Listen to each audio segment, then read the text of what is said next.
नमोस्तु गुरुदेव, नमोस्तु गुरुदेव, नमोस्तु गुरुदेव। बोलिए मुनिवर श्री प्रमाण सागर जी मुनिराज की जय जय जय। और चलिए अब मैं आपको लिए चलता हूँ शंका समाधान की ओर। पूज्य गुरुदेव, भरतपुर राजस्थान से अंकुर जैन पूछ रहे हैं, महाराज जी मुझे सीए बने हुए 1 साल हो गए और मेरे फादर का ज्वेलरी का व्यापार है, जिस पर कुछ साल पहले मेरे ताऊ जी के बच्चों को कुछ परसेंटिंग शेयरिंग बेसिस पर बैठा दिया था। अब कन्फ्यूजन ये रहती है कि मुझे मेरे सीए वाला काम ही करना चाहिए या फिर उनके व्यापार पर आना चाहिए, जिससे उनकी मेहनत में मैं कुछ योगदान दे सकूं। इस विषय में मैं क्या करूं? ये मेरा विषय नहीं है। फिर भी संक्षेप में इतना कहूँगा, जहाँ संभावना अच्छी दिखे वहाँ काम करना चाहिए। बहुत सारे ऐसे लोग हैं जो IITN हैं, चार्टर्ड अकाउंटेंट्स हैं, लेकिन उन्होंने अपना प्रोफेशन दूसरा चुना क्योंकि उनको वहाँ अच्छा पोटेंशियल मिला। वस्तुतः व्यापार जीविका के लिए करते हैं और जीविका जहाँ अच्छी संभावना हो उसे ही चुनना चाहिए। गुरुदेव, वर्धा महाराष्ट्र से 100 संध्या नितिन भागवतकर जैन कह रहे हैं, गुरुदेव भावना योग और आपके प्रवचनों को नियमित सुनने से हमारे जीवन में सकारात्मक परिवर्तन आ गया है। गुरुदेव, मेरा प्रश्न ये है कि मैं हमेशा प्रयत्न करती हूँ कि मेरे द्वारा किसी को कोई तकलीफ़ ना हो, किसी का मन न दुखे, मगर व्यवहार में किसी की गलती होने पर उसे मैंने थोड़ा सा कुछ भी बोल दिया तो बाद में उसे क्या लगा होगा, वो क्या सोचेगा, ऐसी बार बार चिंता करके मन व्यथित होता है। गलती किसी की भी हो, मगर हमेशा मैं स्वयं को ही कटघरा में खड़ा करती हूँ। दोबारा जब तक मैं उस व्यक्ति से बात करके उसे स्पष्टीकरण नहीं दे देती तब तक मुझे चैन नहीं पड़ता। गुरुवर, ये मेरी संवेदनशीलता है या दुर्बलता? देखिए, इस तरह की स्थितियाँ कई लोगों को होती है जो ज़रूरत से ज़्यादा भावुक होते हैं, उनके साथ ऐसी स्थितियाँ होती हैं। हमारी कोशिश होनी चाहिए कि हम अपने तई लोगों को कहीं दुखी ना करें और इस तरह का कोई प्रयास न करें, लेकिन इसके बाद भी यदि कुछ होता है तो उसे लेकर के बहुत ज़्यादा गंभीर ना हो। मन में विकल्प यदि ऐसे आते हैं तो उसका सीधा सा समाधान है, सामने वाले से तत्क्षण क्षमा मांग लें और अपना स्पष्टीकरण दे दें, ताकि ये दिमाग का बोझ न बने। पूज्य गुरुदेव, गढ़ा कोटा जिला सागर से प्रवीण सिंघई मंत्री दिगंबर जैन पाठशाला कह रहे हैं कि गुरुदेव, मंदिरों में गुंबद क्यों बनाए जाते हैं और इन गुंबदों का वास्तु, शिल्पकला और धार्मिक एवं वैज्ञानिक दृष्टि से क्या महत्व है? देखिए, मंदिर के जो गुंबज है वो शंक्वाकार होते हैं, शिखराकार होते हैं। उसके पीछे का जो मूल प्रयोजन है कि वहाँ होने वाले जितने भी मंत्रोच्चार आदि हैं, उनके उच्चारण से जो ध्वनि की तरंगे हैं वो कई गुनी होकर हम पर बरसे। जैसे किसी मंदिर के गर्भगृह में जाकर आप ओंकार का नाद कीजिए और थोड़ी देर के लिए बैठ जाइए, आपको ऐसा महसूस होगा कि मेरे ऊपर वो ओंकार प्रतिध्वनित होकर बरस रहा है। इससे हमारे मस्तिष्क के जो ग्रंथियाँ हैं वो प्रभावित होती है। हमारे मस्तिष्क में अल्फा तरंगे बहुत ज़्यादा तादाद में विकसित होती है। ये सकारात्मक ऊर्जा का एक बड़ा भंडार है। इसलिए मंदिर की जो ऊर्जा है वो वहीं समाहित रहे और लोग उससे लाभान्वित हो। इसलिए मंदिर के ऊपर गुम्बद बनाए जाते थे जो शिखर के आकार का होता था और उसके द्वार छोटे रखे जाते थे ताकि ऊर्जा का संचार वहाँ व्यवस्थित बना रहे।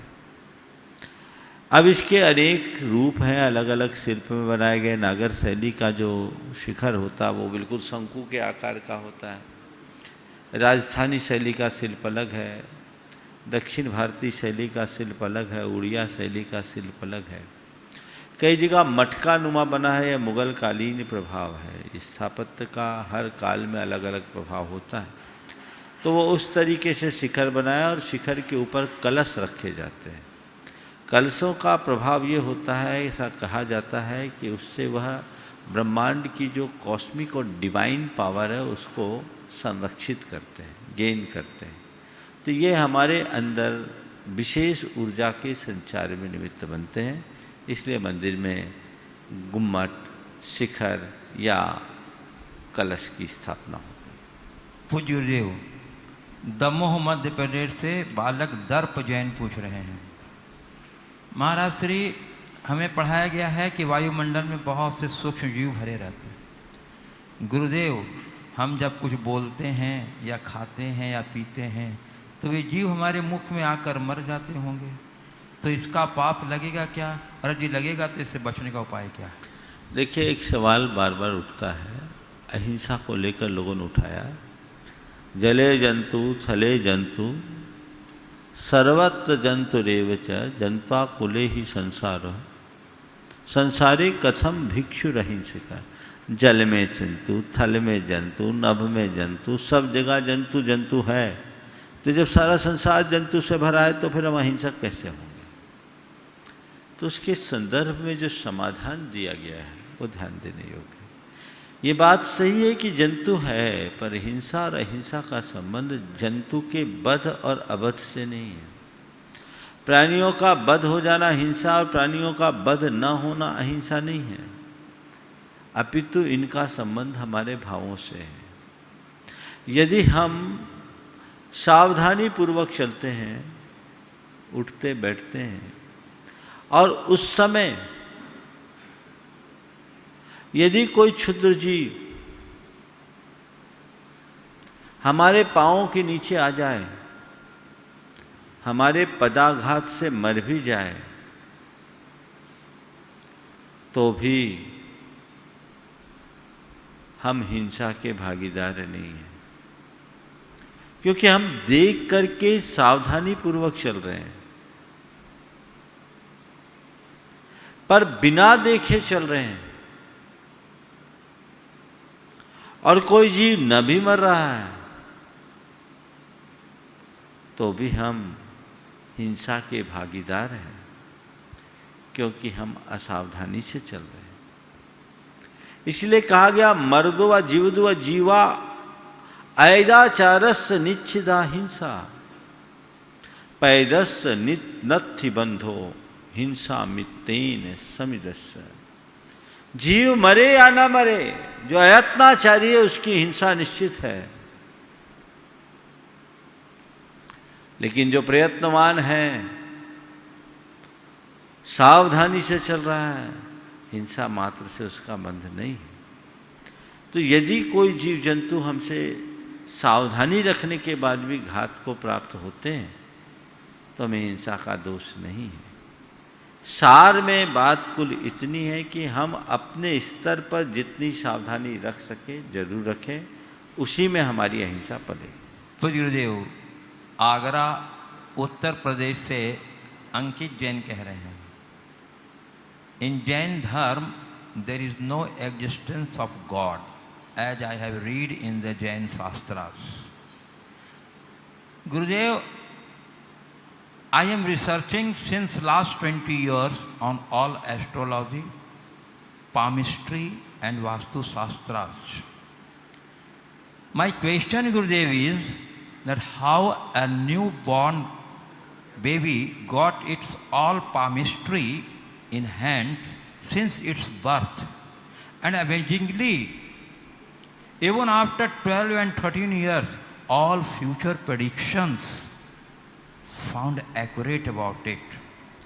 This can be done only by supernatural power of God. So I think this is enough proof for existence of God. Am I right, Gurudev? प्रश्नकर्ता ने अपनी ओर से जिज्ञासा प्रकट की है और पूछा है कि जैन धर्म में ईश्वर की अस्तित्व की मान्यता नहीं है, ऐसा मैंने पुस्तकों में पढ़ा है। और मैं पिछले 20 वर्षों से ज्योतिष, सामुद्रिक शास्त्र और वास्तु शास्त्र पर काम कर रहा हूँ। मैं ये पाता हूँ कि एक तुरंत के जन्मे बच्चे के हाथ में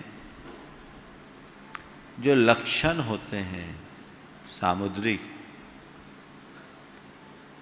वे लक्षण बिल्कुल व्यवस्थित होते हैं और 10-12 साल की उम्र के बाद उनके भविष्य के विषय में जब उसका प्रेडिक्शन होता है, भविष्यवाणी की जाती है, तो वो प्रायः सही निकलते हैं।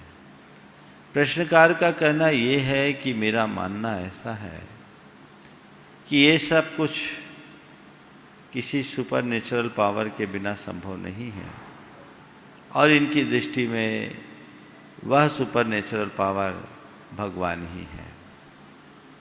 प्रश्न बड़ा दार्शनिक है और इसे थोड़ा गहराई से समझना चाहिए।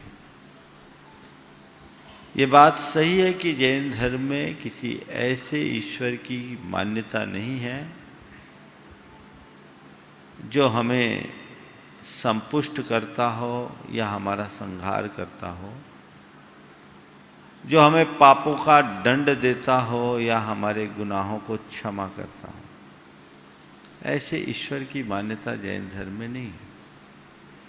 लेकिन केवल ईश्वर के कर्तृत्व की मान्यता न रहने से ज्योतिष का सिद्धांत बाधित नहीं होता। जैन धर्म ज्योतिष को मानता है और जिस पॉमिस्ट्री की बात आपने की है उसे भी मानता है। हमारे हाथों में जो लकीर है उसे भी जैन धर्म मानता है।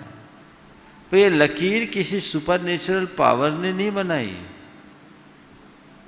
इस लकीर का निर्धारक एक तत्व है, वो है कर्म। हम अपनी अच्छी बुरी प्रवृत्ति से जैसे संस्कार अर्जित करते हैं वो हमारी चेतना में जमते हैं और वे ही कर्म बनकर हमारे भावी जीवन का निर्धारण करते हैं।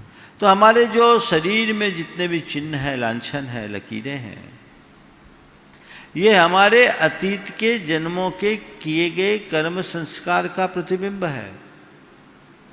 वो उससे अंकित हुए हैं। जो लोग ईश्वर को मानते वे भी आखिर यही कहते कि ईश्वर भी सबको कर्मानुसार ही देता है। तो जैन दर्शन कहता है ईश्वर तो परम कृपालु है, बीतरागी है, वो किसी पर करुणा और किसी पर कोप नहीं कर सकता। इसलिए इसमें ईश्वर को मत घसीटो। सब कुछ कर्म के अनुसार है तो इसे कर्म की सत्ता मानो। तो कर्म सिद्धांत को जैन दर्शन मानता है और कर्म की पावर बहुत स्ट्रांग है। इसे ईश्वर के रूप में न देखा जाए, पर संसार का संपूर्ण चक्र कर्म के सहारे चलता है तब तक जब तक हमारी चेतना अजागृत रहती है। चेतना के जागते ही हमारे संस्कार बदल जाते हैं और संसार परिवर्तित हो जाता है। तो हम अपनी चेतना को जगाएं और अपने जीवन का उत्कर्ष करने का लक्ष्य बनाएं। पूज्य गुरुदेव, धौलपुर राजस्थान से गुप्त नाम से एक प्रश्न आया है। गुरुदेव, मेरी पत्नी का मेरे पिता के साथ अच्छा व्यवहार नहीं होने की वजह से अगर मेरे माता पिता अलग रहना चाह रहे हों तो हमें किसका त्याग करना चाहिए? माता पिता का तो कर नहीं सकता, तो क्या पत्नी का त्याग कर देना चाहिए? बड़ा विचित्र सवाल है और ऐसे कई प्रकरण हैं। ऐसे में मैं क्या कहूँ? माता पिता का भी त्याग नहीं कर सकते हैं और पत्नी को 7 फेरे पाड़ कर लाए हो, सो पत्नी का भी त्याग नहीं हो सकता। क्या करें? मेरे संपर्क में एक सज्जन है जिनका इकलौता बेटा, बहुत अरमानों से भर करके विवाह किया। संयोग बहू और सास के विचार नहीं मिले। अब बहू इस बात पर आमादा हो गई कि अलग नहीं हुए तो मैं रहूंगी नहीं।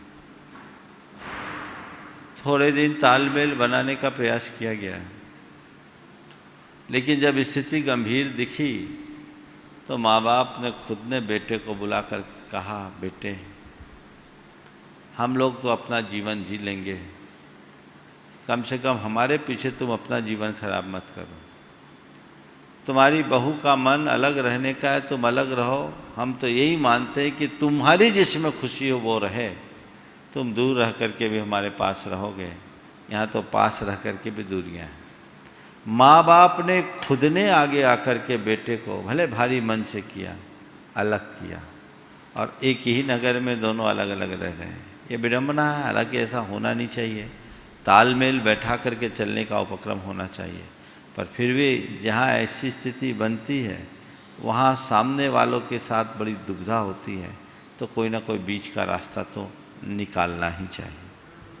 पूज्य गुरुदेव, स्मृति नगर इंदौर मध्य प्रदेश से श्री वैभव पाटनी पूछ रहे हैं, गुरुदेव पाप करना या हो जाना निसंदेह बुरा होता है, पर गुरुदेव किए हुए पुण्य का अहंकार करना कहाँ तक सही है? क्या पुण्य का अहंकार होना चाहिए? पुण्य का अहंकार, मैं पूछता हूँ, अहंकार पुण्य है या पाप? अहंकार पुण्य है या पाप? पाप ही कहोगे ना। अहंकार पाप है तो पाप करना अच्छा है या बुरा है? जब पाप करना बुरा है तो पुण्य का अहंकार करना उचित कैसे हो सकेगा?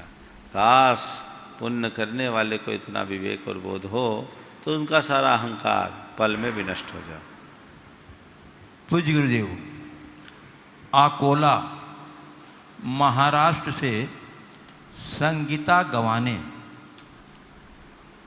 कह रही, गुरुवर मैं जैन तत्व विद्या का स्वाध्याय कर रही हूँ, उसमें समवसरण की संरचना पढ़ी तो गुरुवर मैंने आज तक समवसरण की इतनी सुंदर रचना नहीं पढ़ी, और पढ़ते पढ़ते मेरे मन में विचार आया कि जिन वाणी में इतनी सुंदर रचना है तो गुणायतन में समवसरण की रचना जो होगी वो कैसी होगी?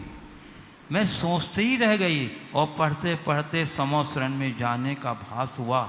तो गुरुदेव हम गुणायतन में देखेंगे तो क्या होगा, इसका थोड़ा सा वर्णन मैं आपके मुख से सुनना चाहती हूँ।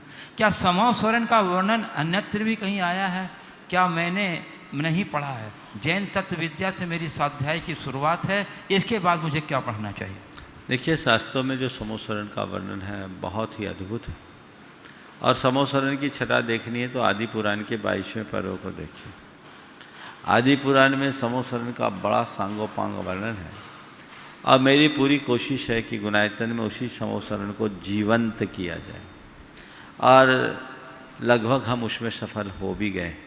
थोड़े दिन की प्रतीक्षा और है। आप जब समवसरण में देखेंगे वहाँ होने वाली जो एक फ्लाइंग राइड होगी, उस राइड में वर्चुअली आप 16 मिनट में संपूर्ण समवसरण की वंदना करके बाहर लौटेंगे। वो अद्भुत क्षण होगा। लोगों को ऐसा आभास होगा मानो साक्षात समवसरण में ही आ गया है। अभी तक जो उसका काम हुआ है वो वही दर्शा रहा है। अपने मुंह से अब ज़्यादा मैं कुछ कहना नहीं चाहूँगा, लेकिन आपको समय की प्रतीक्षा करनी है। उसका पूरा कार्य अंतिम चरण में है, पर वह विश्व की अद्वितीय कृति के रूप में साकार होने जा रही है। हमने सुना है कि पंचम काल में समवसरण नहीं आता है, पर टेक्नोलॉजी का प्रयोग करके गुणायतन में आपको पंचम काल में साक्षात समवसरण के दर्शन जैसा आनंद अनुभव में आएगा। बच्चा बच्चा भगवान के समवसरण को समझेगा। ये एक अपनी अलग अनुभूति होगी। वे लोग बड़े भाग्यशाली हैं जो ऐसे रचना को साकार करने में अपना किसी प्रकार से अपनी सहभागिता दे रहे हैं, योगदान दे रहे हैं। तो गुरुदेव, इनका दूसरा पाठ है कि जैन तत्व विद्या से मेरी स्वाध्याय की शुरुआत है, इसके बाद हमें क्या पढ़ना चाहिए? जैन तत्व विद्या पढ़ लेने के उपरांत आप जैन धर्म के किसी भी ग्रंथ को पढ़ सकते हैं। आपको उसमें सीधा प्रवेश होगा, पर बेहतर है पुराण ग्रंथों से शुरुआत करें। आदि पुराण सबसे पहले पढ़ें। पूज्य गुरुदेव, मालथौन सागर मध्य प्रदेश से सुभी जैन कह रही हैं, मैं टीचर हूँ और साथ में पीएचडी की पढ़ाई भी कर रहे हैं, और नियम से भावना योग भी करते हैं। गुरुदेव, स्टूडेंट भावना योग में क्या कमांड दें कि पढ़ाई में सफल हों, विशेषतः उनके लिए जो कोचिंग करते हैं एवं विभिन्न प्रतियोगी परीक्षाओं में भाग लेते हैं? देखिए, स्टूडेंट्स के लिए कुछ कमांड्स विशेष रूप से है। मुझे अपना लक्ष्य पाना है, मुझे सक्रिय रहना है, मुझे एकाग्र रहना है, मुझे एकाग्र रखना है, मुझे याद है, मुझे याद है। ये कुछ ऐसी चीज़ें हैं जिनको आप बार बार इस तरह के अफर्मेशंस आप दोहराएंगे तो ये आपके अध्ययन में आपके लिए सहायक बनेगा। इससे आपका कॉन्फिडेंस लेवल भी स्ट्रांग होगा और आप सफलीभूत हो सकेंगे। पूज्य गुरुदेव, गढ़ा कोटा मध्य प्रदेश से अमन जैन चानौवा चुनौवा बोलो। हाँ, अच्छा गुरुदेव, इनका प्रश्न है कि गुरुदेव, खुशियाँ तो सबके पास है, परंतु विडंबना है कि हर व्यक्ति अपने को दुखी पाता है, खुशी नहीं, और दूसरे को खुशी दिखता है, दुखी नहीं। ऐसा क्यों? ये जो संसार की विचित्रता है, दूसरों को खुश देखता है, खुद को दुख, और खुद को दुखी पाता है, खुश नहीं। ये विडंबना, क्योंकि उसे अपने अंदर देखने की प्रवृत्ति नहीं है, वो दूसरी की तरफ देखता है। जब तक व्यक्ति आत्मसमीक्षा न करे और अपने पास जो है उसका आकलन करना शुरू न करे, तब तक वह सच्चे अर्थों में सुखी हो भी नहीं सकेगा।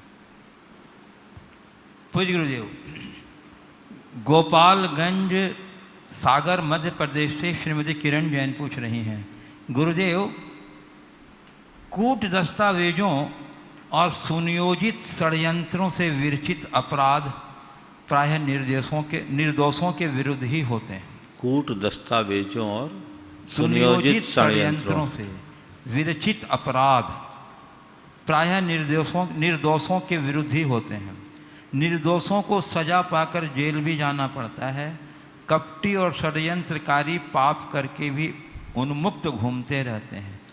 तो गुरुवर, कपट और षड्यंत्रों के शिकार निर्दोष व्यक्तियों के कौन से पाप कर्म का उदय उन्हें सजा दिलाता है? सजा काटने के बाद उसके कौन से पापों का क्षय होता है, क्योंकि समाज तो उन्हें अपराधी ही मानती है?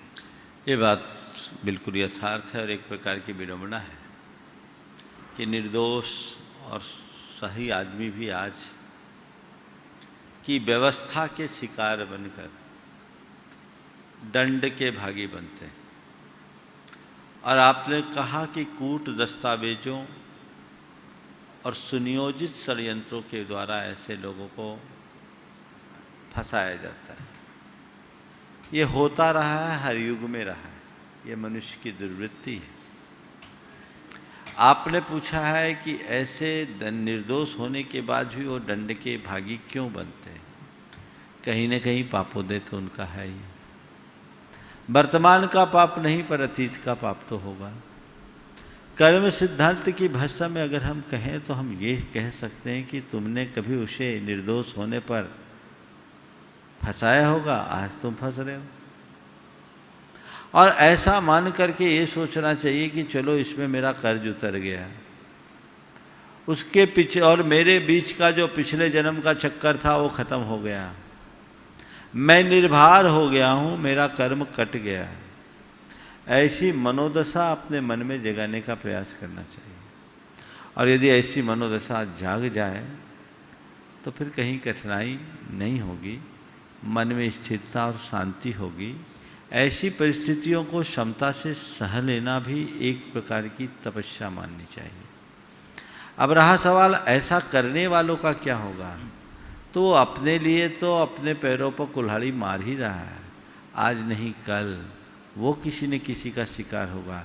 शेर को सवा शेर तो मिल ही जाता है, शेर को सवा शेर मिल ही जाता है, और कभी वो अपनी ही बातों से फंसता है तो बड़ी बुरी हालत हो जाती है। एक आदमी ने अपना खेत बेचा, खेत में कुआं भी था। जिस किसान ने खरीदा बड़ा सीधा साधा सरल चित्त आदमी था।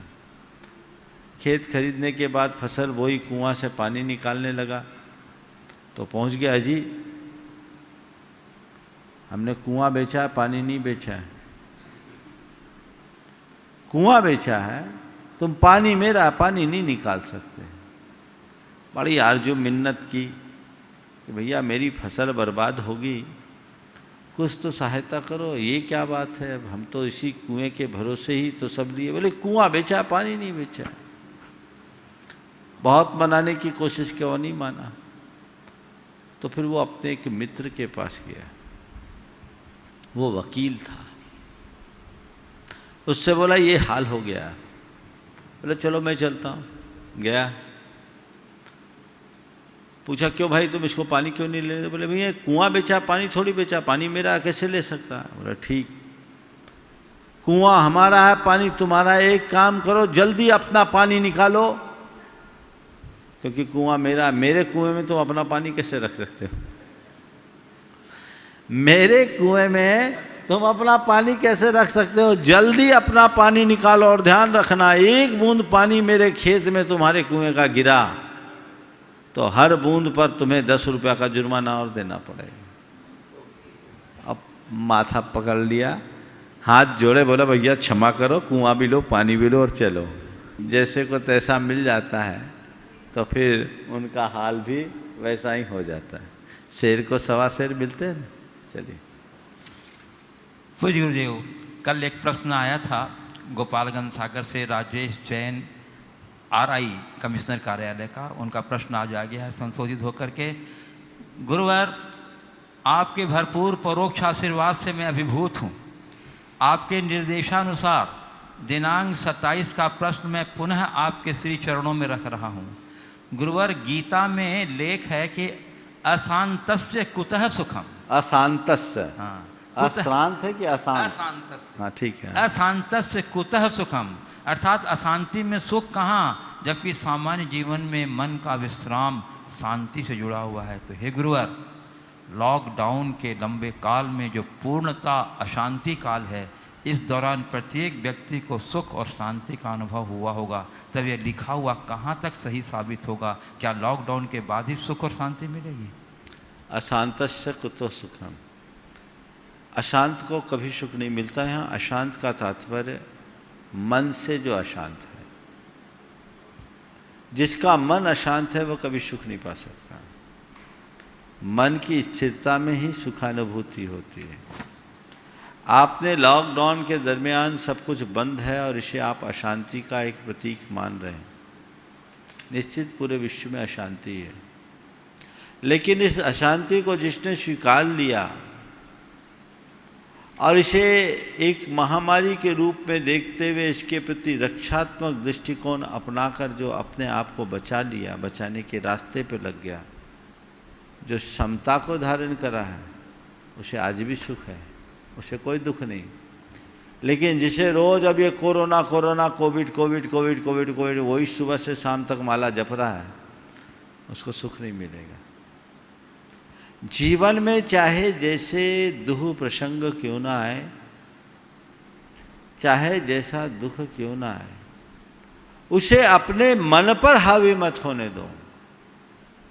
उस घड़ी में भी मन शांत रखो तो दुख की घड़ी में भी सुख मिल सकता है।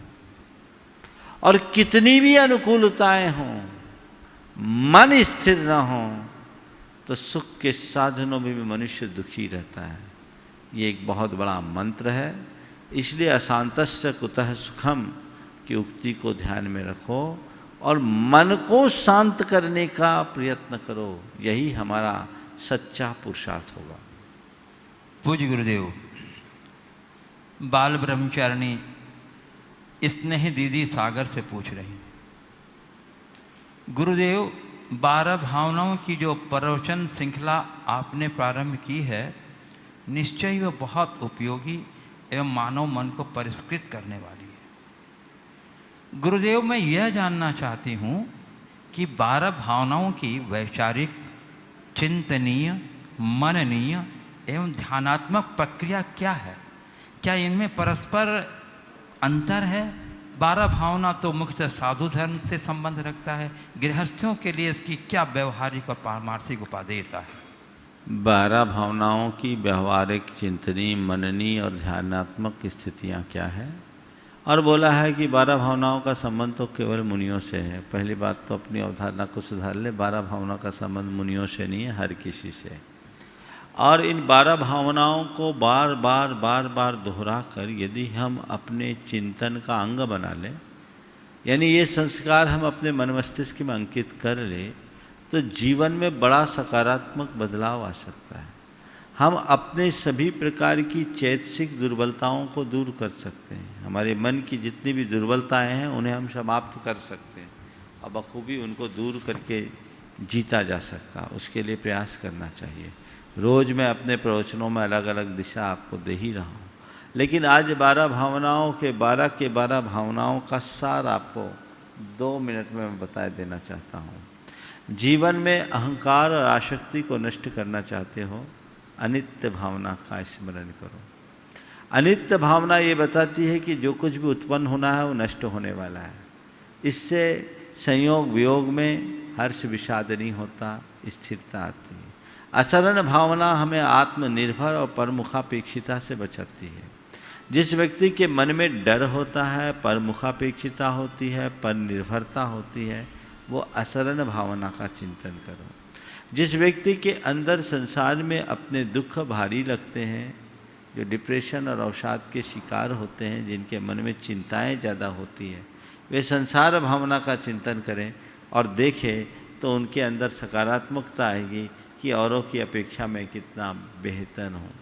एकत्व भावना अपने मोह को शांत करने का और अपने जीवन में जो परमुखापेक्षिता है उसे समाप्त करने का एक सशक्त साधन है। अन्यत्व भावना आत्मबोध को जगाने के लिए अद्भुत भावना है, जिससे हमारा भेद विज्ञान पुष्ट होता है। असुचि भावना शरीर के प्रति ममत्व और निज पर के देह के आकर्षण से मुक्ति, ब्रह्मचर्य की सिद्धि का एक श्रेष्ठ साधन है। इसके बाद आश्रव, संवर और निर्जरा, ये 3 भावनाएं हमें पाप से बचाने की, कर्म से लड़ने की और कर्म को खपाने की ताकत देती है। मोक्ष मार्ग में आगे बढ़ने के लिए, सतत पापों से बचते रहने के लिए हम आश्रव भावना, संवर भावना और मोक्ष मार्ग में विशेष उद्यमशील बनने के लिए निर्जरा भावना का अगर हम चिंतन करेंगे तो हमारा मोक्ष मार्ग में उत्साह बढ़ता है। लोक भावना, बोधि दुर्लभ भावना और धर्म साक्षात्व भावना, ये 3 भावना हैं। लोक की भावना से हमें अपने परिणामों को निर्मल बनाने में सहायता मिलती है, जिससे हम अनादि भव भ्रमण का चिंतन करके हम इस संसार परिभ्रमण से मुक्ति का संकल्प लेते हैं। ये वैराग्य का पोषक है। बोधि दुर्लभ भावना हमें हमारे मार्ग में स्थिरता प्रदान करती है कि मैंने इस मार्ग में अब तक जो कुछ पाया है वो कितनी कठिनाई से पाया है, मुझे बहुत सहेज कर रखने की ज़रूरत है।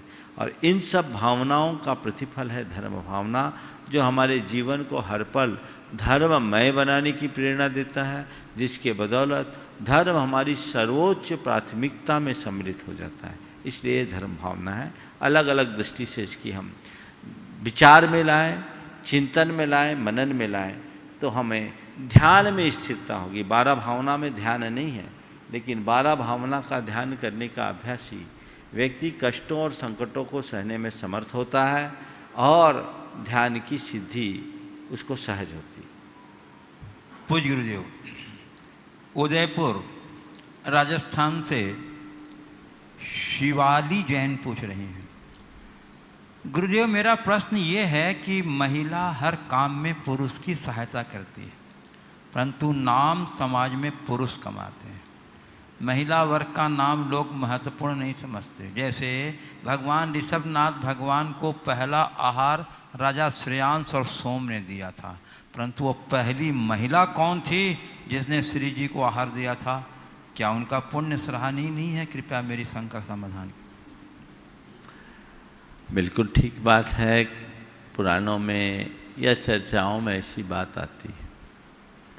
इसके पीछे मैं पक्षपात न समझ करके महिलाओं की उदारता को देखता हूँ। महिलाओं ने हमेशा अच्छे कार्यों का श्रेय पुरुषों को दिया है, यह उनकी उदारता की पहचान है। हालांकि पुरुषों ने भी उनके प्रति बड़ा उदार भाव रखा है, इसलिए पिता से पहले माँ का नाम आता है, माता पिता और माँ बाप की बात आती है, सीता राम और राधे श्याम की बात आती है। वहाँ वो नहीं कहते कि पहले हमारा नाम आया।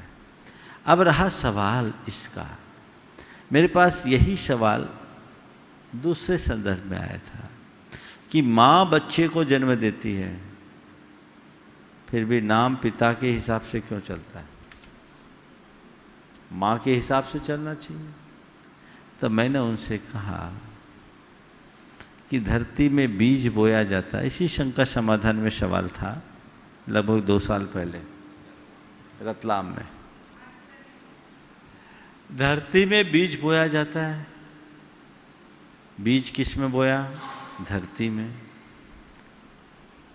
बीज को पोषण किसने दिया? धरती ने। बीज अंकुरित किस में हुआ? धरती में।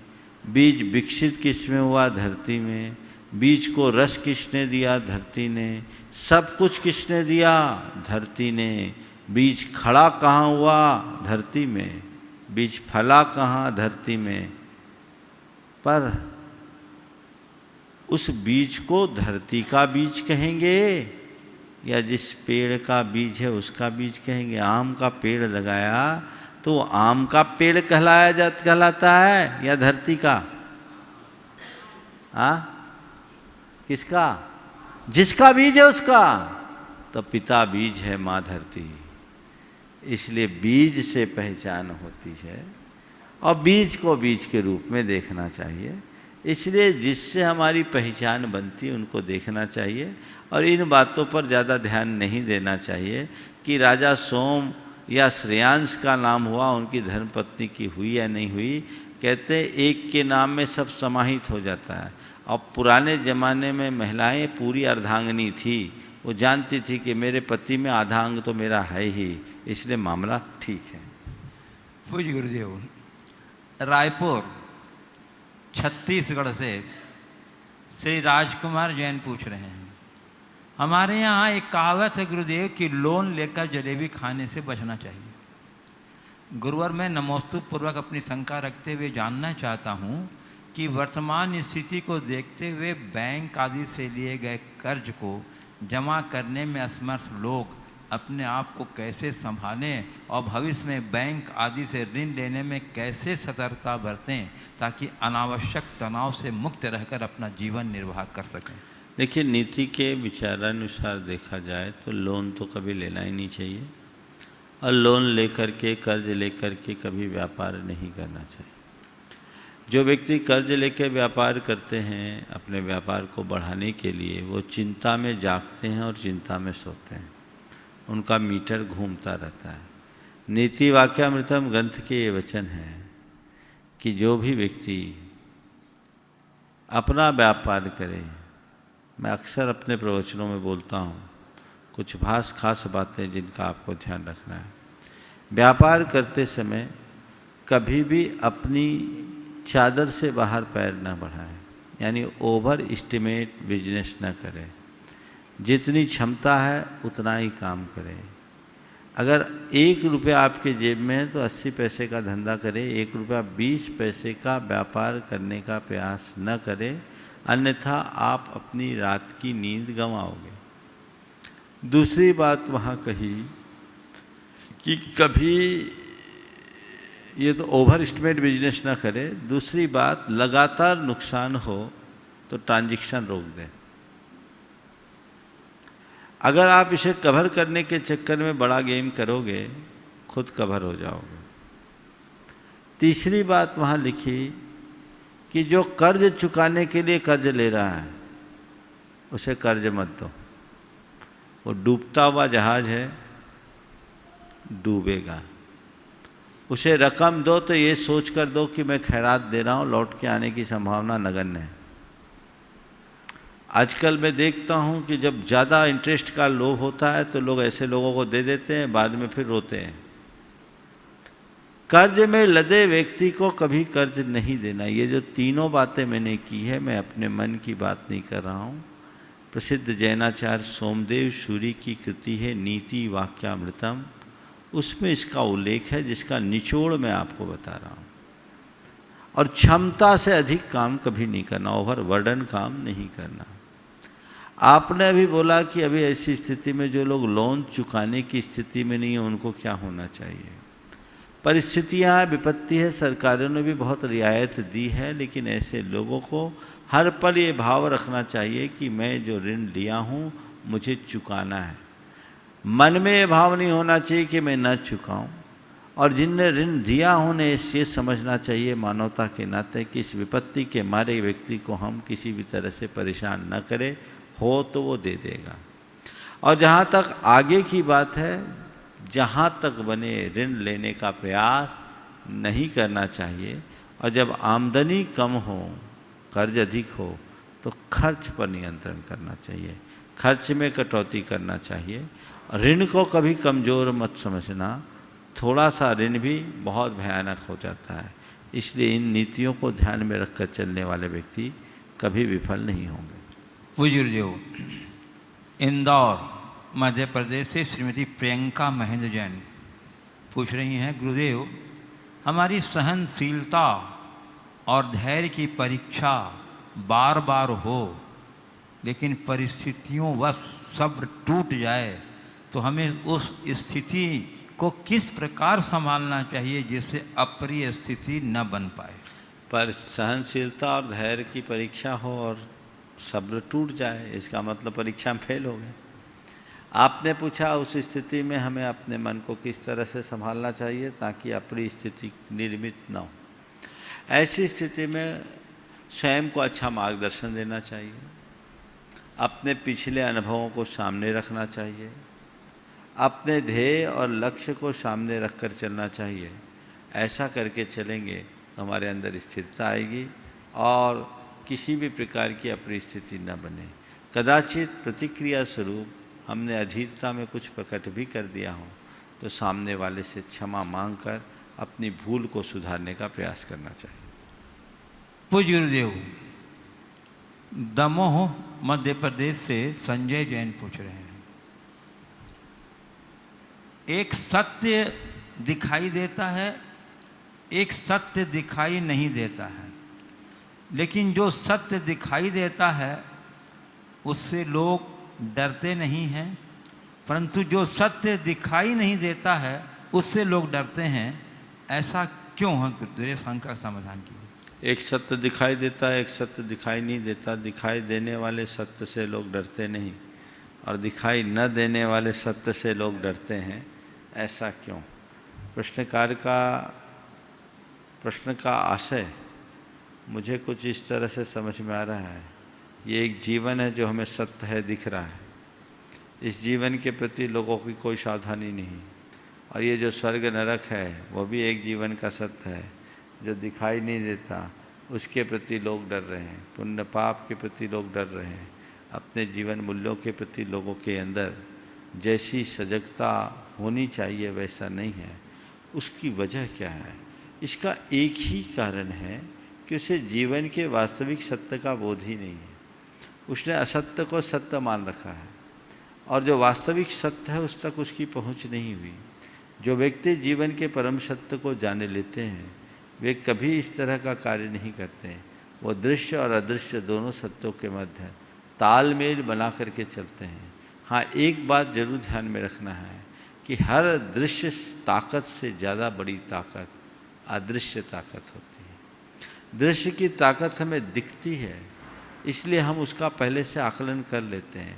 अदृश्य की ताकत हमें दिखती नहीं, इसलिए उसके लिए हमारे मन में कई तरह की कल्पनाएं होती हैं। आपने एक अनुभव किया होगा, सड़क चलते कभी किसी रास्ते पर पहली बार जाना होता होगा तो उस रास्ते पर चलते समय अनेक प्रकार की ऊहापोह होते हैं, आशंकाएं होती, पता नहीं कितनी दूर है, कितनी दूर है, कितनी दूर है, कितनी दूर है। जब तक पहुंच न जाओ तब तक लगता है कितनी दूर है, लेकिन एक बार जब रास्ता तय कर लेते, दोबारा आना जाना होता है तो फिर कुछ भी नहीं होता।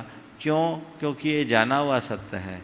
पहले वो सत्य जाना हुआ नहीं था, दूरी उतनी ही थी, लेकिन जब तक उसके विषय में हमने जाना नहीं, मन में ऊहापोह हुआ और जब जान लिया तो हमारे सारी ऊहापोह खत्म हो गई। हमें पता है कितना हमें चलना है।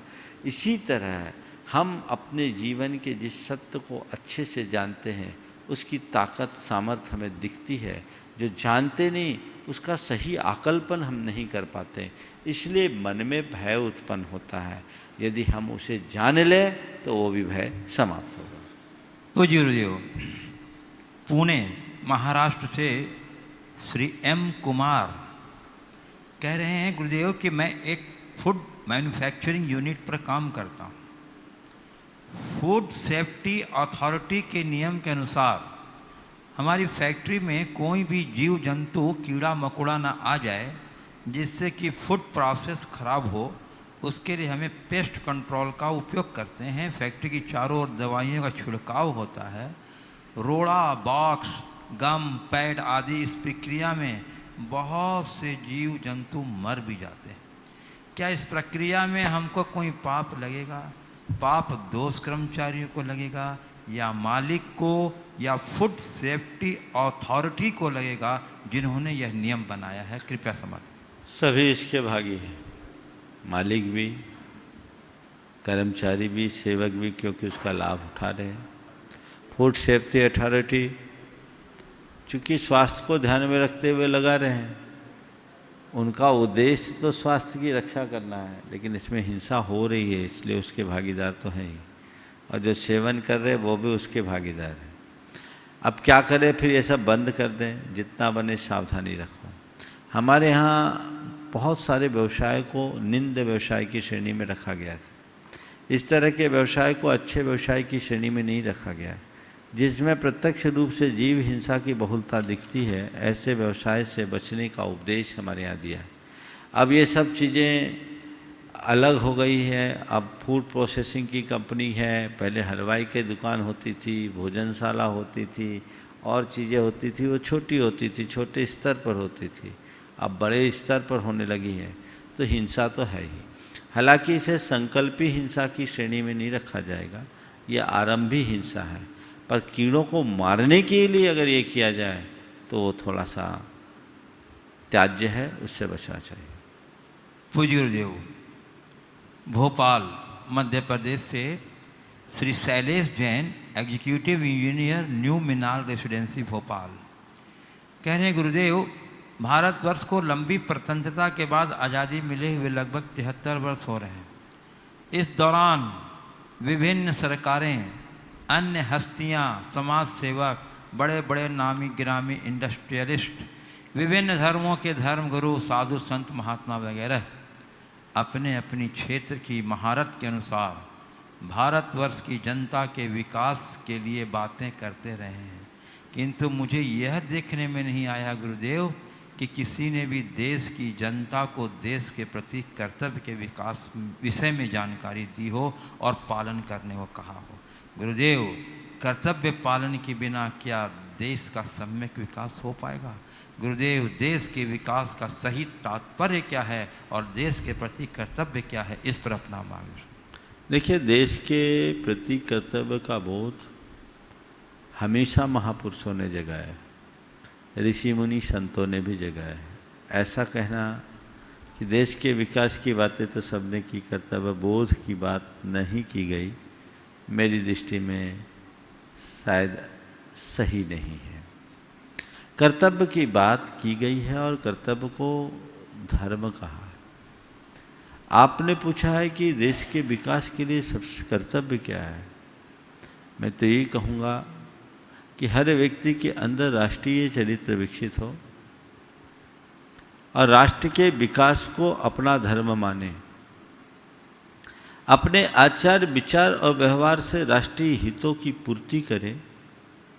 कदाचित ऐसा न हो तो ऐसा कोई काम न करे जिससे हमारे राष्ट्रीय हित बाधित होते हैं, और ये हमारे धर्मशास्त्र भी कहते हैं, और गुरुजनों ने हमेशा इस तरह का उपदेश दिया है, इसलिए उसे उस संदर्भ में देखना चाहिए। पूज्य गुरुदेव, मैना आष्टा सीहोर मध्य प्रदेश से अभिषेक जैन कह रहे हैं, गुरुदेव मेरी शंका यह है कि मैं मंदिर में भगवान के दर्शन करके पाठ कर रहा था। मेरा पाठ अधूरा ही था कि एक महिला आई और बोली, अरे तुम्हारे दादाजी के छोटे भाई का देहांत हो गया। अभी मेरे हाथ में जिनवानी थी, पाठ अधूरा था, इसलिए मैंने पाठ पूरा किया, फिर जिनवानी को रखा। तो गुरुदेव इसमें मुझे कोई दोष लगेगा क्या, या कि मुझे पाठ अधूरा छोड़ देना चाहिए था? देखिए, पहले तो मैं कहूँगा कि आपने पाठ का संकल्प लिया था, पाठ पूरा किया, तो आपको कोई दोष नहीं है। ऐसे पाठरत लोगों को बताने वाले दोषी। अगर कोई मंदिर में पूजा पाठ आदि की क्रिया प्रारंभ कर दिया है और सूतक पातक की कोई घटना है, तो जब तक वो बाहर ना आ जाए तब तक उसको सूचना न दे, क्योंकि शास्त्र के विधानानुसार सूचना मिलने के पहले तक सूतक नहीं है, सूचना मिलने के बाद सूतक है। अब हाथ में जिनवानी है तो तुरंत सूतक लग गया तो क्या करेंगे? जो शक है वो वही करें, पाठ पूरा करें, क्षमापना करें, प्रायश्चित स्वरूप एक कायस्वर करें, फिर अपना स्थान छोड़ें। लेकिन प्राय ऐसे लोग होते हैं जो तुरंत बोल देते हैं, तो उसमें लोगों को अखर जाता है।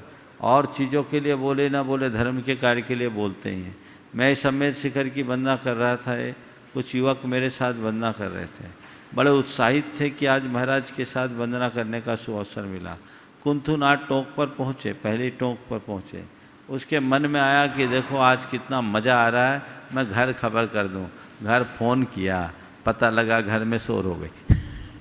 अब मेरे पास आया, महाराज अब मैं क्या करूं? बोला मैं क्या करूं, तूने फ़ोन क्यों लगाया? तो फ़ोन नहीं लगाया होता तो बात अलग है, इसमें फ़ोन तुमने चला के लगाया, दोषी हो। अब क्या करें महाराज, पूरा पहाड़ चढ़ गए। अब बोला बस मेरे पीछे पीछे चलो, चरण नहीं छू सकते, द्रव्य नहीं चढ़ा सकते, भाव वंदना करो, और उसके अलावा कोई उपाय नहीं। तो कहने का तात्पर्य ये है कि हमें ऐसे समयों में थोड़ा सावधानी और समझदारी रखनी चाहिए। पूज्य गुरुदेव, बिनौली बागपत उत्तर प्रदेश से नितिन जैन कह रहे हैं, गुरुदेव मेरी शंका यह है कि हमने कितनी बार देखा है कि मुनि जन जिस स्थान पर आहार करते हैं उस स्थान पर उनके चरण चिन्ह अर्थात चरण छप जाते हैं, जो 10-15 दिन तक रहते हैं, फिर अपने आप ही मिट जाते हैं। तो महाराज जी, क्या यह अतिशय है? क्या यह श्रावक के पुण्य से होता है या गुरु के अतिशय से होता है? किस अतिशय के अंतर्गत आता है? क्या यह देवों के द्वारा किया जाता है? देखिए, मुनियों के चरण के प्रिंट हो या ना हो, आचरण की छाप जरूर पड़ती है और पड़नी चाहिए।